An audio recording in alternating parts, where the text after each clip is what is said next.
बिस्मिल्लाहिर्रहमानिर्रहीम। अस्सलाम वालेकुम व्यूअर्स, मैं doctor Hamid Bashir. Welcome to my channel. आज आपको एक नए टॉपिक के साथ नई बीमारी डिस्कस की जाएगी जो है पित्ते की पथरियाँ, गाल ब्लैडर स्टोन, इसको कोलियोलिथियासिस भी कहा जाता है। इस वीडियो में आपको पित्ते के बारे में बताया जाएगा, उसके स्ट्रक्चर के बारे में बताया जाएगा, उसका फंक्शन के बारे में बताया जाएगा और इस बीमारी की कॉजेज़ के बारे में, इसके साइंस सिम्टम के बारे में और इसके ट्रीटमेंट के बारे में डिटेल बताई जाएगी आपको।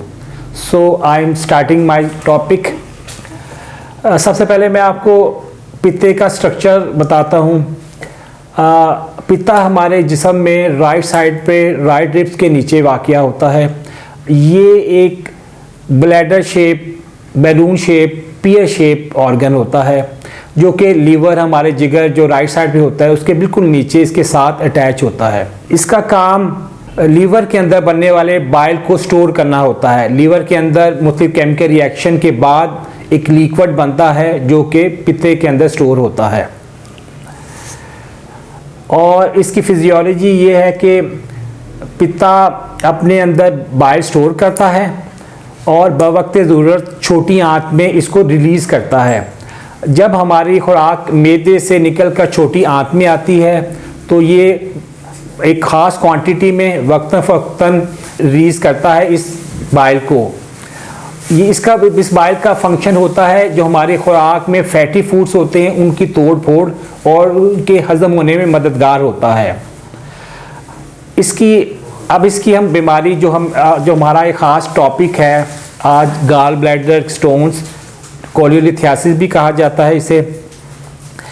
ये अमूमन पित्ते के अंदर जो लिक्विड होता है वो पूरा लिक्विड शेप में होता है, उसमें किसी किस्म की सॉलिड पार्टिकल्स नहीं होते, लेकिन कुछ वजूहात के बिना पर इसमें सॉलिड पार्टिकल क्रिस्टल बनना शुरू हो जाते हैं जिन्हें गाल ब्लैडर स्टोन कहा जाता है या कोलियोलिथियासिस कहा जाता है। ये कुछ मरीज़ों में कई महीनों या कई साल किसी किस्म की कोई तकलीफ़ या किसी किस्म की कोई साइन सिम्टम पैदा नहीं होते, लेकिन जब ये स्टोन पित्ते के मुंह पर, पित्ते की एंड वाली नाली पर फंसते हैं तो उससे मरीज़ की अलामात पैदा होती है, मरीज़ में तकलीफ़ पैदा होती है। अब मैं आपको इसकी साइन सिम्टम और अलामात बताऊंगा। सबसे पहले मरीज़ को राइट रिब्स में पेन होता है। इसके अलावा एपिगैस्ट्रियम जो सेंटर में होता है, हमारा पेट के ऊपर वाला पोर्शन जिसको एपिगैस्ट्रियम कहा जाता है, वहाँ पे मॉडरेट टू सीवियर पेन होती है। ये एपिसोडिक पेन भी हो सकती है और कांस्टेंट पेन भी स्टार्ट रहती है। इसके अलावा मरीज़ को राइट शोल्डर के नीचे बैक साइड पे स्कैपुला बोन होती है, उसके नीचे पेन होता है और मरीज़ नौजिया फील करता है। कुछ मरीज़ों को वॉमिटिंग भी हो जाती है। अगर ये स्टोन ऑब्स्ट्रक्शन हो जाए तो नाली में, तो ये मरीज़ को जॉन्डिस भी हो जाता है। ये थी इसकी साइन सिम्टम। अब इसकी कॉजेज़ बताते हैं। इसकी प्रॉपर कॉजेज़ का रिसर्च में अभी तक इसकी डिटेक्ट नहीं हो सकी, लेकिन कुछ फैक्टर है जो पित्ते की पथरी बनने का बाइस होता है। नंबर 1, अगर कुछ पेशेंट में कोलेस्ट्रॉल लेवल हाई हो जाए। नंबर 2, पानी का इंटेक कम हो। इसके अलावा बाइल में जो बाइल पिगमेंट्स होते हैं जो कि आरबीसी के टूटने के बाद हासिल होते हैं, उनकी रेशो ज़्यादा हो जाए।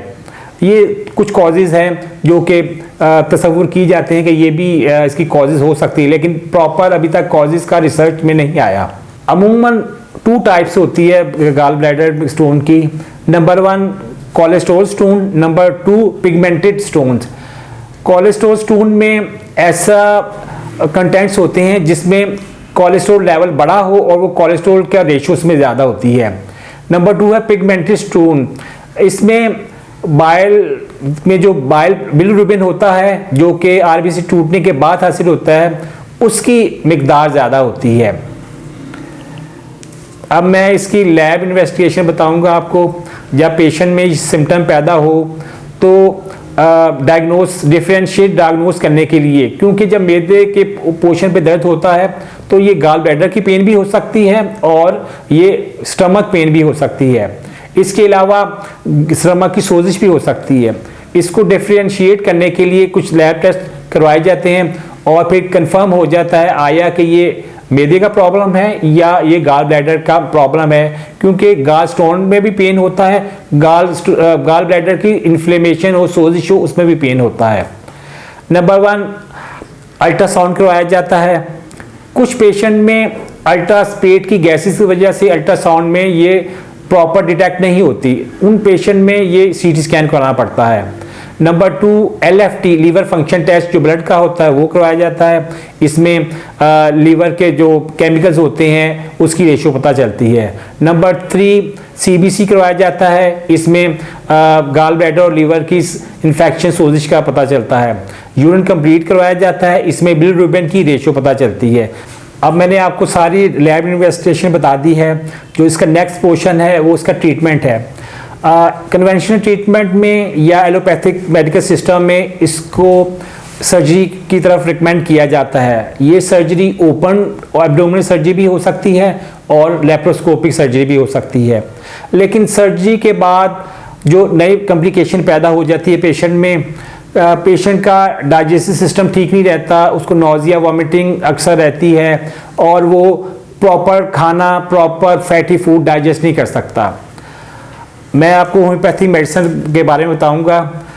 होम्योपैथिक आप लोग सब लोग जानते हैं, होम्योपैथिक मेडिकल सिस्टम में ये स्पेशलिटी है इसकी गाल ब्लैडर स्टोन की या वो किडनी स्टोन। ये बहुत प्रॉपर अच्छी दवाइयाँ होती है जो गाल ब्लैडर स्टोन को और किडनी स्टोन को रिमूव करती है, डिसॉल्व करती हैं।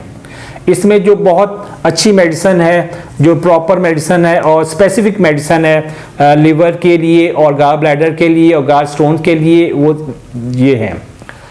इसमें चैरिडोनियम बहुत अच्छी मेडिसिन है, इसका मदर टिंचर इस्तेमाल किया जाता है। चियोनैंथस बहुत अच्छी मेडिसिन है जिसमें गाल ब्लैडर की सोजिश भी होती है और गाल स्टोन भी ट्रीट करती है ये दवाई। चाइना है, बर्बेरस वल्गैरिस बहुत बड़ी दवाई है इसकी गाल स्टोन्स की। इसके अलावा फेल्टाउरी लो पोटेंसी में 3x में इस्तेमाल करवाई जाती है, ट्राइचुरेशन होता है ये। और चाइना है, चाइना सल्फ है और कार्ड्यूस है।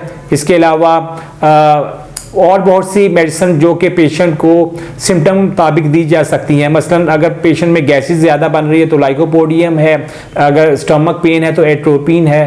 तो इसके और ये पेशेंट सेल्फ मेडिकेशन नहीं कर सकता, ये एक स्पेसिफिक और डेंजरस बीमारी होती है, क्योंकि अगर इसका प्रॉपर ट्रीटमेंट ना हो और प्रॉपर टाइम पे ना हो तो कॉम्प्लिकेशन हो सकती हैं।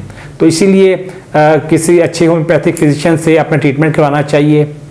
ये मैंने आपको तमाम डिटेल इस बीमारी के मुतालिक बताई हैं। मैं उम्मीद करता हूँ आपको इसके मुतालिक सारी मालूमात आपके पास पहुंच चुकी होंगी और ये इंफॉर्मेटिव वीडियो आपको पसंद आएगी। आप अगर मेरे चैनल में नए हैं, आप फर्स्ट टाइम देख रहे हैं चैनल, तो मेरे चैनल को सब्सक्राइब ज़रूर करें। अगर आप या आपका कोई रिलेटिव इस बीमारी में इन्वॉल्व है तो वो मुझसे कंसल्ट कर सकता है। मेरे फ़ोन नंबर आपके स्क्रीन पर आ रहे होंगे, एड्रेस भी आ रहा होगा। आप कमेंट्स में या मुझसे क्वेश्चन कर सकते हैं। इंशाअल्लाह ताला आपको अच्छा ट्रीटमेंट मिलेगा और आपको हर क्वेश्चन का आंसर मिलेगा। अल्लाह हाफिज़।